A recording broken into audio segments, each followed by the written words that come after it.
Hello everyone, Shri IAS academy में आपका स्वागत है। जैसा कि आप जानते हैं कि श्री आईएएस एकेडमी ने आंसर राइटिंग सीरीज की शुरुआत की है, जिसके अंतर्गत ऑलरेडी हमारे 377 पार्ट आ चुके हैं।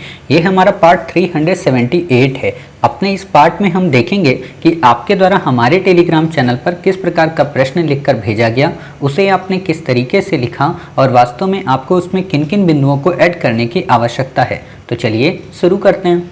जैसा कि आप देख रहे हैं, ये प्रश्न आपके द्वारा हमारे टेलीग्राम चैनल पर भेजा गया है। तो सबसे पहले हम आपके इस प्रश्न को पढ़ेंगे, आपके उत्तर को देखेंगे और देखेंगे कि वास्तव में इसे आपने कैसे लिखा है और इसमें किन किन बिंदुओं को ऐड करने की आवश्यकता है।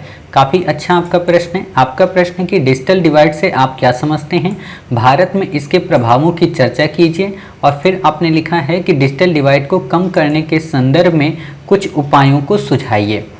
आपने उत्तर लिखा है इसमें इंटरनेट और संचार प्रौद्योगिकियों यहाँ पे भी डैश के उपयोग और प्रभाव के संबंध में आर्थिक और सामाजिक असमानता को डिजिटल डिवाइड की संज्ञा दी जाती है। दूसरे शब्दों में कहें तो डिजिटल डिवाइड इंटरनेट व अन्य डिजिटल प्रौद्योगिकियों के उपयोग और प्रभाव के संबंध में आर्थिक और सामाजिक असमानता को दर्शाता है। भारत में डिजिटल डिवाइड के प्रभाव इस प्रकार हैं। कोविड-19 महामारी के कारण लगाए गए लॉकडाउन ने जहां उन कंपनियों व दुकानदारों की बिक्री में इजाफा किया तो डिजिटल रूप से सशक्त थे, लेकिन वहीं डिजिटल रूप में अक्षम दुकानदारों को भारी मात्रा में नुकसान पहुँचाया। डिजिटल डिवाइड किसी देश में व्यवसाय को भी प्रभावित करती, जैसे ई बिजनेस कंपनी, टेलीकॉम कंपनी आदि, जिनका व्यापार ऑनलाइन माध्यमों पर अधिक निर्भर होता है, वो निवेश करने में असमर्थ। डिजिटल डिवाइड लोगों के मध्य सूचनाओं में पहुंच की असमानता को बढ़ाता है, जो कि गरीबी, अभाव और पिछड़ेपन के दुष्चक्र ऐसे आधीसा को मजबूत करता है। डिजिटल डिवाइड ने डिजिटल इंडिया मिशन को भी नकारात्मक रूप से प्रभावित किया है। ऐसे में यदि देश में डिजिटल डिवाइड की स्थिति बनी रही तो गवर्नेंस भी प्रभावित होगा। लॉकडाउन के कारण स्कूल बंद है। भारत में डिजिटल डिवाइड की स्थिति अधिक होने के कारण ज़्यादातर विद्यार्थी ऑनलाइन कक्षाओं का लाभ नहीं उठा पा रहे, जिससे उनकी शिक्षा प्रभावित हो रही। हालांकि ऐसा नहीं है कि डिजिटल डिवाइड को कम नहीं किया जा सकता। इसके लिए कम करने के लिए निम्न उपाय किए जा सकते हैं। ठीक है, निम्न उपाय किए जा सकते हैं। नंबर 1, डिजिटल साक्षरता अभियान अधिनियम चलाया जाना चाहिए। अधिनियम नहीं, अभियान यहाँ पे आएगा, ये आपसे मिस्टेक हो गई है। आपको यहाँ पे लिखना है क्या, अभियान। ठीक है, ऐसे अभियान। सूचना संचार उपकरणों को आर्थिक रूप से वहनीय बनाया जाना चाहिए। अंग्रेजी भाषा के साथ साथ स्थानीय भाषा को बढ़ावा देना चाहिए। अवसंरचना निर्माण पर ध्यान देना चाहिए। महिलाओं, दिव्यांगों तथा ग्रामीणों के अनुकूल तकनीकी विकास को बढ़ावा। निजी क्षेत्र की भागीदारी को बढ़ावा। कोविड-19 के दौरान डिजिटल इंडिया कार्यक्रम के अंतर्गत आरोग्य सेतु को लगभग 12 भारतीय भाषाओं के साथ विकसित किया गया, जिसे अब तक लगभग 13 करोड़ लोगों ने डाउनलोड किया। उल्लेखनीय है कि भारत सरकार डिजिटल इंडिया कार्यक्रम के तहत ग्रामीण व शहरी स्तर पर डिजिटल साक्षरता को बढ़ावा दे रही है, जिससे पारंपरिक अर्थव्यवस्था से डिजिटल अर्थव्यवस्था की ओर तेजी से बढ़ा जा सके। देखिए, आपने उत्तर अच्छा लिखा है, लेकिन बात वही है ना, आजकल आप उत्तर लिखती तो बहुत अच्छा है, बट इन उत्तर में सबसे बड़ी प्रॉब्लम आ रही अरेंज की, यानी कि क्रम की दिक्कत आ रही। ठीक है, तो आपको इसको क्रम में बस सुधार देना है और आपका उत्तर ये बेहतरीन हो जाएगा।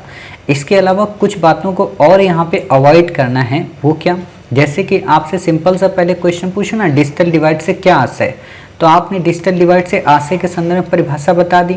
भारत में इसके प्रभावों की चर्चा करें। डिजिटल डिवाइड को कम करने के संदर्भ में कुछ उपायों को रेखांकित करें। ठीक है, अब यहाँ पे आपको ये ध्यान रखना है कि डिजिटल डिवाइड का इंडिया पे क्या इम्पैक्ट है, यानी कि इंडिया में डिजिटल डिवाइड की क्या स्थिति है, इस चीज़ को आपको बताना है। तो आप यहाँ पे ये कर सकती हैं कि इंडिया में डिजिटल डिवाइड की स्थिति और डिजिटल डिवाइड की परिभाषा एक दूसरे को लिंक करते हुए लिखते हैं। ठीक है, यहाँ पे आपको थोड़ा डाटा देना पड़ेगा, जो हमने आपको ऑलरेडी दे रखा है कि कितने लोग इंटरनेट की सुविधा प्राप्त कर चुके हैं, कितने इंटरनेट की सुविधा से दूर हैं।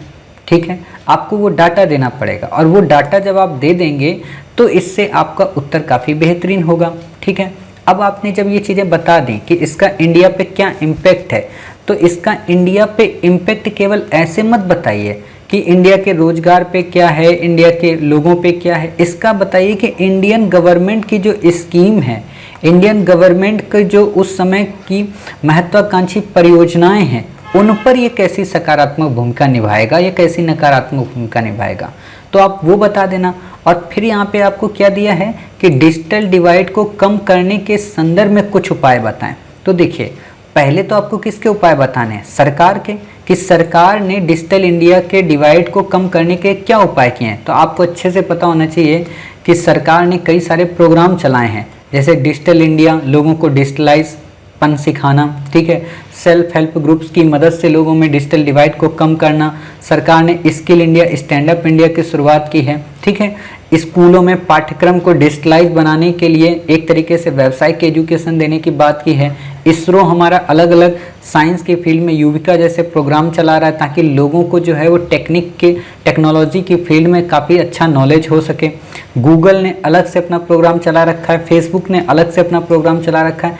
तो इन सारी चीज़ों को आप बता दीजिए कि डिजिटल डिवाइड को भारत में कम करने के लिए कई सारी संस्थानों, सरकारों और कई प्राइवेट ऑर्गेनाइजेशन, इंडिविजुअल्स ने कम करने के उपाय शुरू कर दिए हैं। हालांकि अभी भी इसमें कुछ उपायों को अपनाए जाने की आवश्यकता है, और जब वो उपाय आप बताएंगे तब आप यहाँ पे बता सकते हैं किसके बारे में, इन सारी चीज़ों के बारे में, ठीक है, कि डिजिटल डिवाइड का क्या इम्पैक्ट पड़ रहा। और यहाँ पे एक बात और देखिए, आपने भारत पर इसके क्या प्रभाव पड़ा है, यहाँ ये प्रभाव पड़े वो आप यहाँ पर बता रही हैं 5 नंबर पॉइंट पे।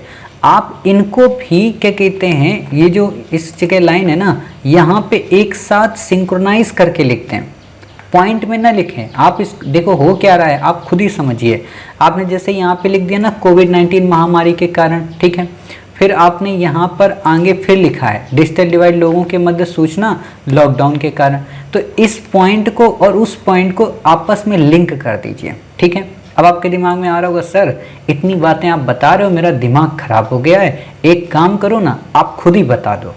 तो ठीक है, अगर आप ऐसा कह रही हैं तो हम आपकी बात मान रहे हैं, और इस उत्तर को आप ही के फ्रेम के अकॉर्डिंग बता देते हैं, ताकि आप इस उत्तर को और अच्छे से लिख सकें, ठीक है।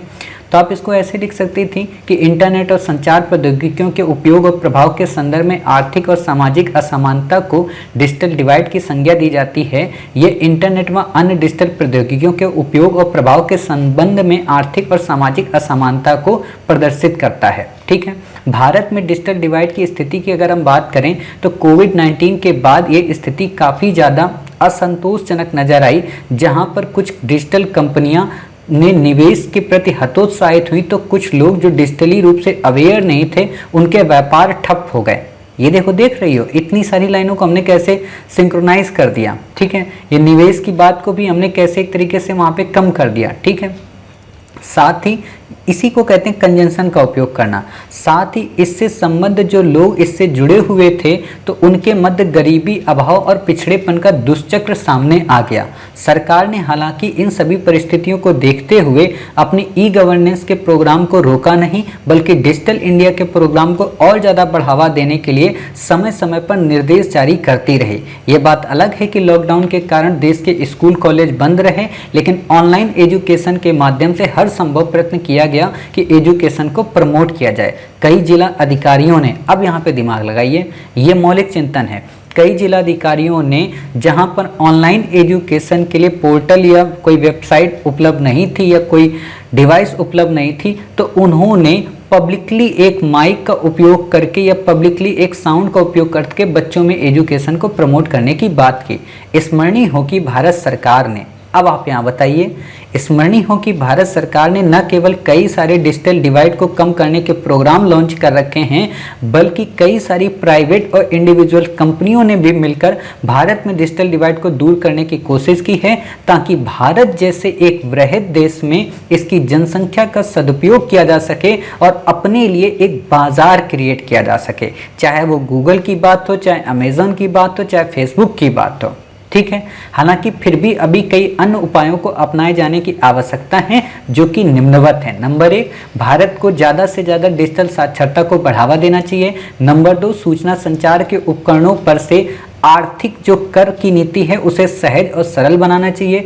एजुकेशन की फील्ड में लोन को सरल बनाना चाहिए ताकि बच्चे डिजिटल डिवाइस को परचेज कर सकें। डिजिटल डिवाइड में इंग्लिश लैंग्वेज के साथ साथ लोकल और स्थानीय लैंग्वेज का भी उपयोग किया जाना चाहिए। भारत में ज़्यादा से ज़्यादा उत्पादन हो डिजिटल डिवाइस का, उसके लिए अवसंरचना निर्माण पर ध्यान देना चाहिए। डिजिटल डिवाइड के संदर्भ में न केवल महिलाओं को, दिव्यांगों को, बल्कि ग्रामीणों को भी इस फील्ड में आने के लिए प्रमोट करना चाहिए। और साथ ही अगर इसकी संपन्नता को काफ़ी तेजी से क्रियान्वित करना है तो निजी क्षेत्र के विकास को भी या निजी क्षेत्र के निवेश को भी इसमें ज़्यादा से ज़्यादा बढ़ावा मिलना चाहिए। अब आपने इतना लिख दिया, फिर आप बताइए उपयुक्त उपायों को अगर हमने अपना लिया तो न केवल हम डिजिटली डिवाइड को पूरी तरह से समाप्त कर पाएंगे, बल्कि नए भारत के निर्माण में डिजिटल इकोनॉमी को भी प्रमोट करके न केवल भारत को विश्व की अर्थव्यवस्था की अग्रिम पंक्तियों में खड़ा कर देंगे, बल्कि कोविड-19 जैसे पेंडेमिक के दौर में भी डिजिटल इंडिया के माध्यम से हर संभव तरीके से पेंडेमिक के इम्पैक्ट को कम कर सकेंगे। इस दिशा में आरोग्य सेतु एक बेहतरीन या एक कह सकते हो प्रासंगिक उदाहरण बनकर उभरा है ना। ऐसे भी आप लिख सकते हैं। आपका देखो मैंने कुछ भी छेड़खानी नहीं की, हर एक चीज़ को मैंने उसी भाषा में उसी शैली में बता दिया, बस यही है ना। अब आप ये मत कहना कि सर मेरे से ज़िंदगी में नहीं होगा, होगा, समय लगेगा, लेकिन आप जब लिख लिया करें ना तो एक बार अपने उत्तर को फिर से पढ़ा करें और देखा करें कि हम इन शब्दों के ताने बाने को और कैसे बेहतर बना सकते हैं, क्योंकि आप अच्छा लिखती हैं इसलिए आप बेहतर बना सकती हैं। ठीक है, उम्मीद है आपको समझ में आ गया होगा कि इस प्रश्न का उत्तर हमें कैसे लिखना है, कैसे क्रम को संयोजित करना है, कैसे भाषा शैली को गढ़ना है। आपने देखा यहाँ पे कहीं हमने पॉइंट का उपयोग किया नहीं किया। देखो कई बार क्या होता है ना, बच्चों को लगता है कि हर चीज़ पॉइंट में डाल दो, हर चीज़ पॉइंट में डालने से हमारी शैली टूट जाती है, और जब हमारी भाषा शैली टूट जाती है और 150 शब्द में हमें लिखना होता है तो एग्जामिनर बोर हो जाता है, तो वो काम नहीं करना है। ठीक है, उम्मीद है आपको न केवल इस प्रश्न का आंसर समझ में आया होगा, बल्कि ये भी समझ गई होंगी कि किस तरीके से लिखना है और इसमें किन किन बिंदुओं को ऐड करने की आवश्यकता है। मिलते हैं फिर आप ही के द्वारा भेजे गए नए आंसर के साथ। तब तक अपना ख्याल रखिए और स्वस्थ रहिए।